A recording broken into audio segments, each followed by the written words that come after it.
Dear learner, आज के इस वीडियो में हम टीचिंग एप्टीट्यूड से रिलेटेड प्रश्न करेंगे। हिंदी और इंग्लिश दोनों लैंग्वेज में आपके लिए ये क्वेश्चन अवेलेबल है। तो सबसे पहले हम pre BSTC 2025 REET UGC NET सभी परीक्षाओं के लिए जो टीचिंग एप्टीट्यूड से जुड़े महत्वपूर्ण प्रश्न हैं, शानदार प्रश्न आपके लिए लेकर आ रहे हैं। पहला प्रश्न देखिए, छात्रों का ध्यान बनाए रखने के लिए शिक्षक जिस लचीली विधि में एक निर्देश के एक रूप से दूसरे रूप में परिवर्तन कर सकता है उसे कहा जाता है। छात्रों का ध्यान बनाए रखने के लिए शिक्षक जिस लचीली विधि में एक निर्देश एक रूप से दूसरे रूप में परिवर्तन कर सकता है उसे कहा जाता है निर्देशात्मक विविधता, क्रमादेशित अधिगम, चिंतन पाठ्यचर्या और व्यक्तिगत अधिगम।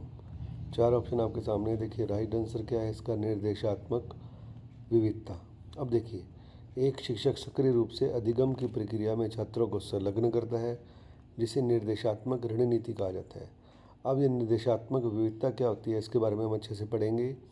ये तकनीकें एक शिक्षक के निर्देश का मार्गदर्शन करती है जो इंस्ट्रक्शन शिक्षक के द्वारा दिए जाते हैं क्योंकि वे अधिगम के विशिष्ट उद्देश्यों को पूरा करने का प्रयास करते हैं। अब देखिए, प्रभावी निर्देशात्मक रणनीति सभी विद्यार्थियों की अधिगम की शैली को पूरा करती है। जिस लचीलेपन के साथ एक शिक्षक पाठ प्रस्तुत करता है उसे निर्देशात्मक विविधता कहा जाता है। एक शिक्षक के लिए इसका तात्पर्य है कि विद्यार्थियों का ध्यान रखते हुए एक प्रकार की शिक्षा से दूसरी शिक्षा में जाने में सक्षम होना। उसके बाद देखिए, निर्देशात्मक विविधता को एक पाठ देते समय एक प्रशिक्षक की अनुकूलन करने की क्षमता के रूप में भी कहा जा सकता है। अब देखिए, व्यक्तिगत अधिगम यह एक शिक्षण शैली है जिसमें विषय वस्तु, निर्देशात्मक तकनीक और अधिगम की गति प्रत्येक शिक्षार्थी की प्रतिभा और रुचि के अनुरूप होती है, जिसे हम पर्सनल लर्निंग कहते हैं। चिंतन पाठ्यचर्या एक सटीक संरचना है जो प्रशिक्षकों को निर्देश देता है कि उन्हें निर्देश, आकलन और मूल्यांकन में क्या संबंधित किया जाना चाहिए। क्रमादेशित अधिगम क्या है? BF स्किनर के द्वारा, जो मनोचिकित्सक थे अमेरिकन के, उन्होंने इसको जन्म दिया और अधिगम के लिए तत्काल पुनर्बलन या पुरस्कार के साथ छोटे छोटे स्टेप्स में शिक्षण को पूरा किया जा सकता है।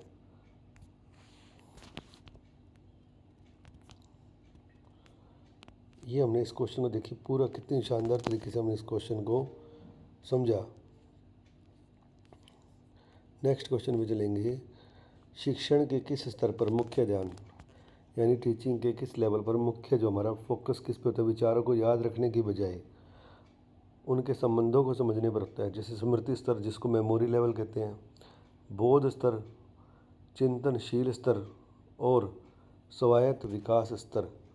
देखिए, इसका राइट आंसर है बोध स्तर। बोध का मतलब समझना। जो शिक्षण का स्तर होगा उसमें 3 स्तर होते हैं। देखिए, स्मृति, बोध और चिंतनशील, जिसे मॉरिस एल्बिगी ने डिवाइड किया है। बोध स्तर है शिक्षण को समझना और विचार करना।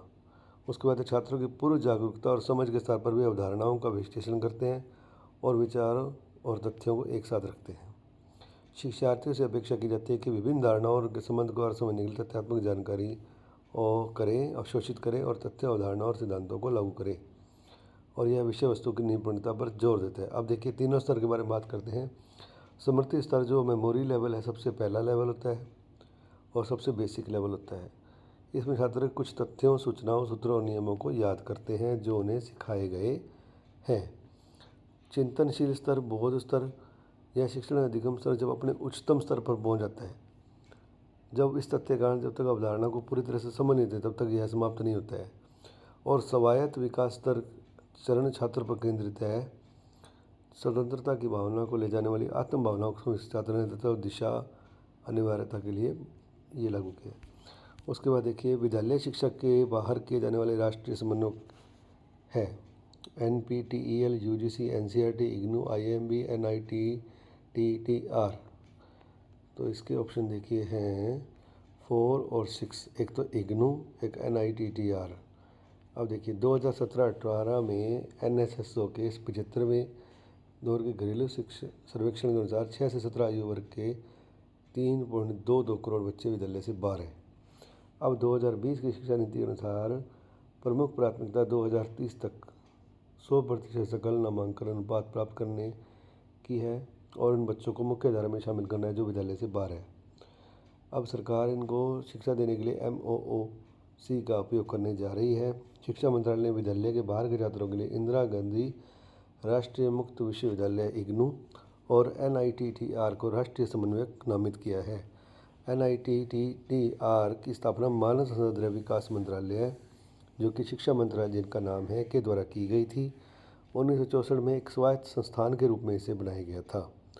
विद्यालय से बाहर शिक्षा के लिए राष्ट्रीय समन्वय के रूप में इग्नू का एक विशिष्ट स्थान है। इस प्रकार विद्यालय शिक्षा के बाहर करने वाले राष्ट्रीय समन्वयक इग्नू और NITTR है। नेक्स्ट हमारा क्वेश्चन देखिए, निम्न में से किस आकलन विधि का उद्देश्य है? अधिगम या अधिगम की प्रगति में निपुणता प्राप्त करना है। निदानात्मक आकलन, रचनात्मक, योगात्मक और मानदंड संदर्भित आकलन। तो जो रचनात्मक आकलन है वो अधिगम की उन्नति में निपुणता प्राप्त करना है।